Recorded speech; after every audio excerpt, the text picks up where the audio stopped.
Any questions or sharing?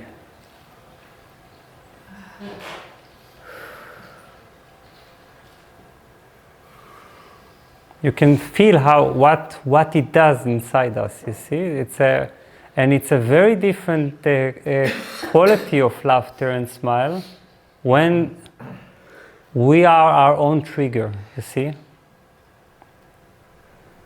So, because this comes from the true self. If we watch a crazy comedy, which I love, then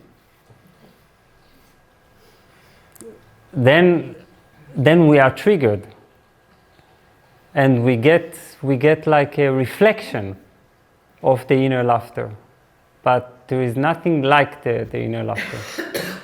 Yes, Tamar.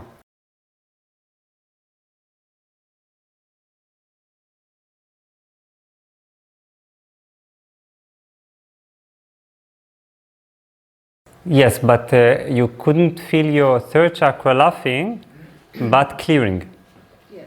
And you couldn't. You can say that there are 2 points, 3 points of that do not laugh, but are rather cleared up. First chakra, third chakra, and fifth chakra, which are the points of clearing. You see, this is where the tension is stored most of all, and this is where it is released. In that sense, the sixth chakra, it's because smile and laughter are like this, of this kind, are an indication of intelligence, of wisdom. There is no wise man that doesn't laugh, you see. Laughter is an indication of intelligence, of wisdom. Think of if you were 1,000 years old man or woman. Try to imagine for a second that you are living for 1,000 years. Wouldn't you laugh? You see? It's like you have seen everything. And it's then you see some young dude who lived only 150 years old. You see, like some young guy, yes, that still takes things seriously. So sixth chakra, when it has a more broad perspective of life, it always has a smile. It can't be so dramatic, and it balances the seriousness of thought. And fourth chakra, where when the second chakra is released from suppression, the heart opens. This is the thing, there is a deep connection between second and fourth chakras. The heart depends on the second chakra, you see? So when we feel that we are allowed, when we permit ourselves to be, it's like, in a way, acceptance, you see? And when we accept, our heart immediately opens. It's like because this is like the key. Most of the time in our second chakra, we always feel that there is a way we should be. And it makes us like there is a bad boy, bad girl. You should behave yourself. If you loosen it, like, no, I'm allowed to be happy, I'm allowed to open up, I'm allowed to feel, the heart immediately opens up. It's like the heart is just waiting for the signal from the second chakra. Okay? Yeah. Yes, you, the laughing woman. Yes.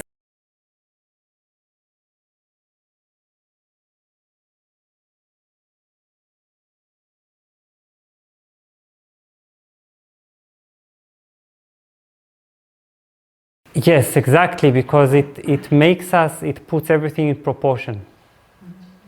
You see, when we begin to over seriously grind our mind, you see, with our arguments, righteousness, and so on. Even one complaint, one really ridiculous complaint about the partner seems huge. You see, it's like it seems something that we can't live with, and so on and so on. And try to think of your couple arguments. Maybe I shouldn't remind you of them because we just laughed. But when we are in a couple argument, there is such heaviness and intensity, as if we are now starting a World War III, right? It's like, that's it. The empires are setting against one another. The end of the world is reaching.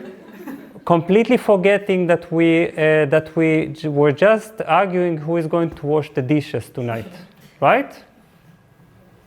So laughter brings proportion. It makes it wakes us up from a dream, the dream of thought. You see, because we're entering a certain dream. So laughter is a wake up. It's good that you're using it. Yes. Yes. But like this? Like you did here?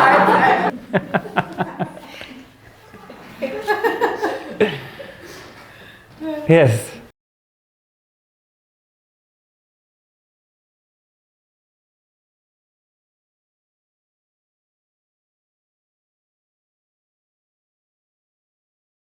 So you have found your meditation. Yes. Practice it more. There is this quote here.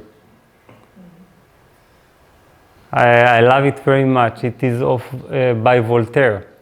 He says, God is a comedian playing to an audience too afraid to laugh. It's like I think my all-time favorite, this quote. It's like it captures everything in one sentence. And again, the audience is too afraid to laugh, you see, because the audience takes life dramatically seriously.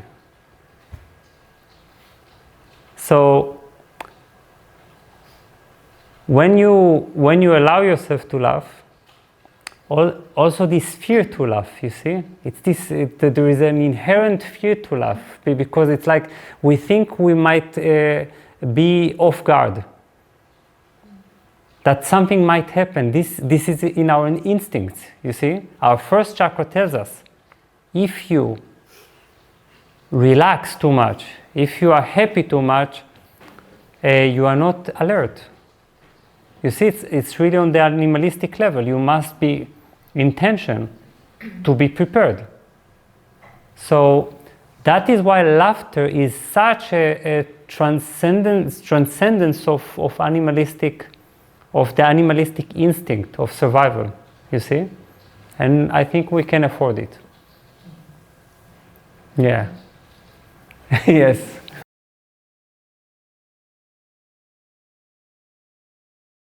Yes. Yes. So the question is basically that you felt that you could laugh more and more, right? Yes. But then you also felt like crying. And this crying is very important. You see? This is why I started this talk by telling you about this teacher that I met.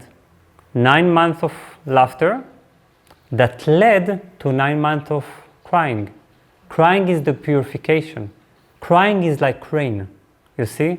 Rain comes and washes everything, right? So crying is good. Don't resist crying. When laughter transforms into crying, it is because a healing process begins. Yes, and then you will see, if you let it, it will again transform into laughter. So it's always a cycle: laughter, crying, laughter, crying, laughter. It's always like this. And when you accept it as part of the laughter, then it will not make you sad.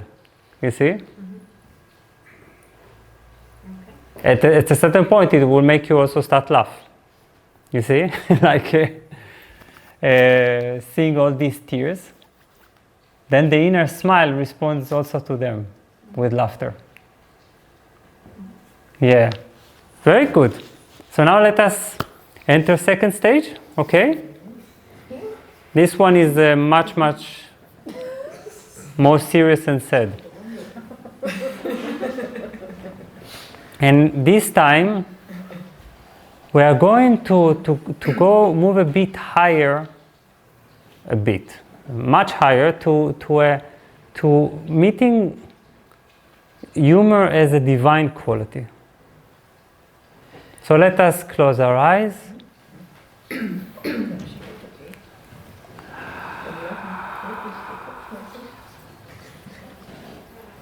And take a deep breath.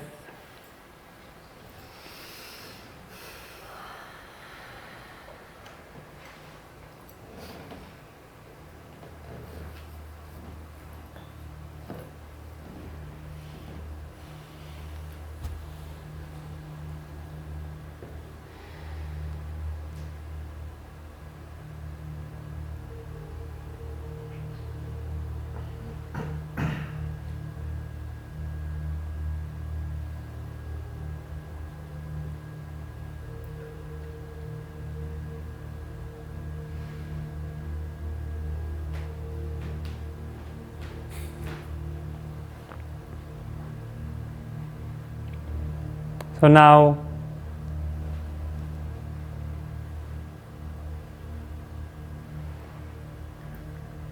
let us begin to realize that this inner smile and laughter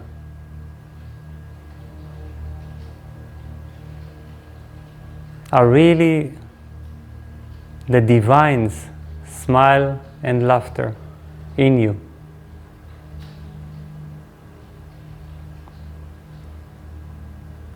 It's almost like divinity put a hint in you, a spark of it in the form of smile and laughter.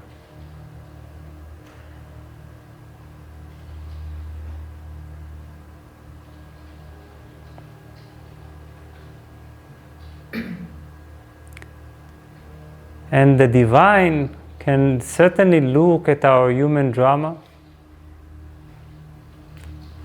with the same amusement with which we watch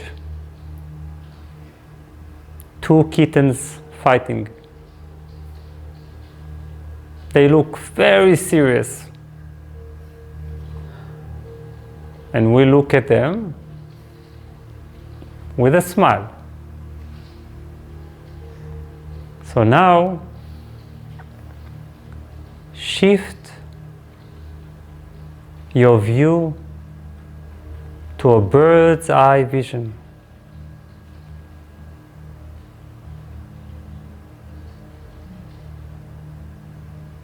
The highest you can soar,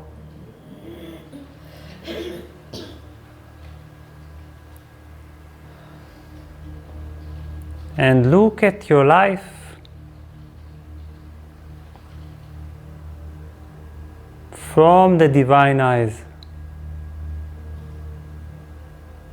as if it were a sort of divine comedy that you're watching. The tears, attachments, the fears, the conflict, the search, the joy,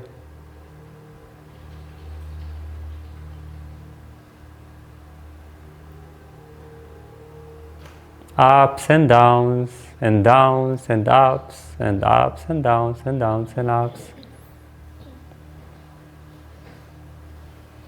then death, which is the ultimate joke. After all this effort, all this intensity, we put so much attention and effort to build something, to try to perfect it, and then it dies. So just look at this whole process with a compassionate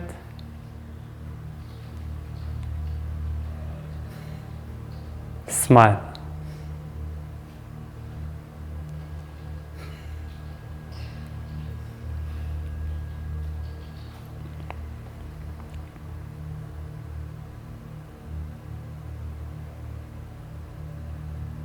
What does your life look like from this angle of divine smile?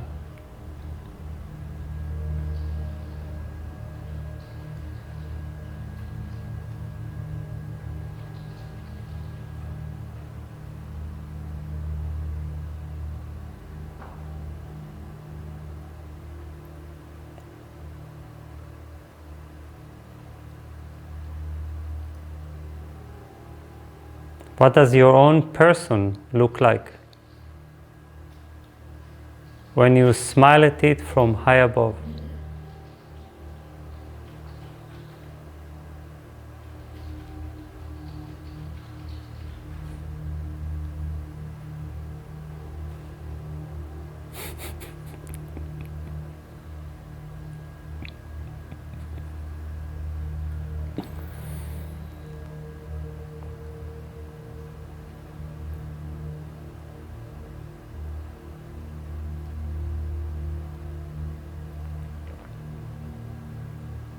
Keep a compassionate smile.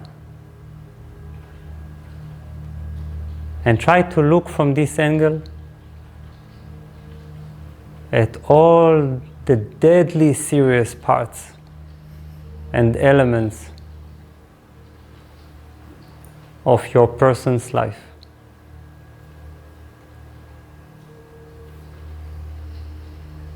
Where you really think that this is not funny.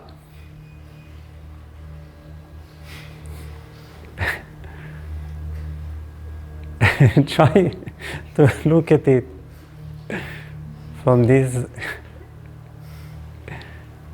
perspective.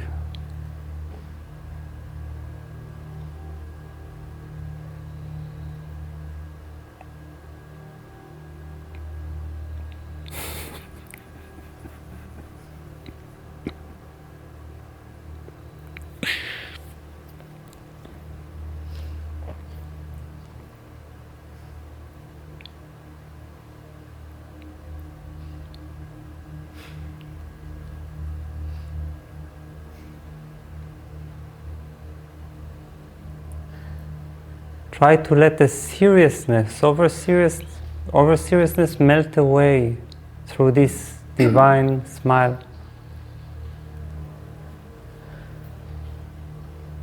So that the life that you're watching from above can breathe better.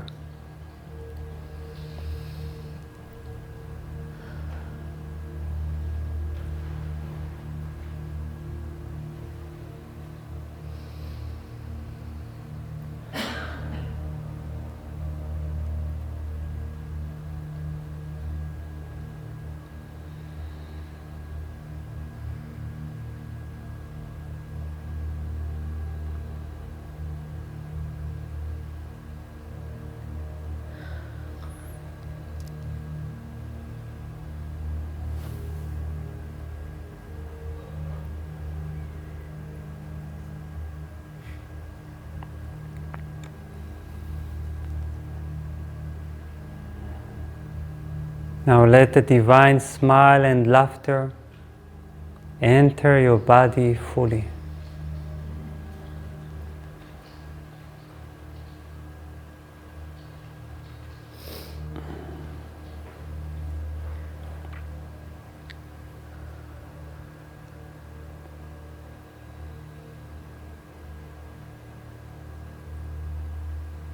as if the divine quality enters from above, downward,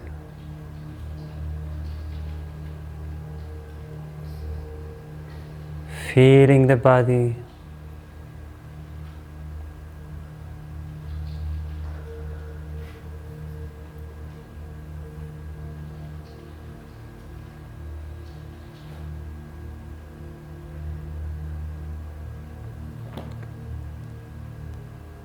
feel how it makes you a truly free and transcendent being, able to detach and play.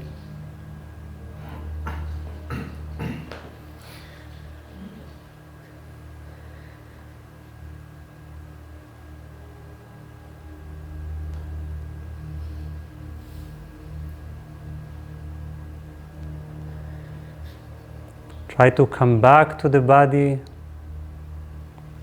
with the divine vision of life as a playground.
Or you can now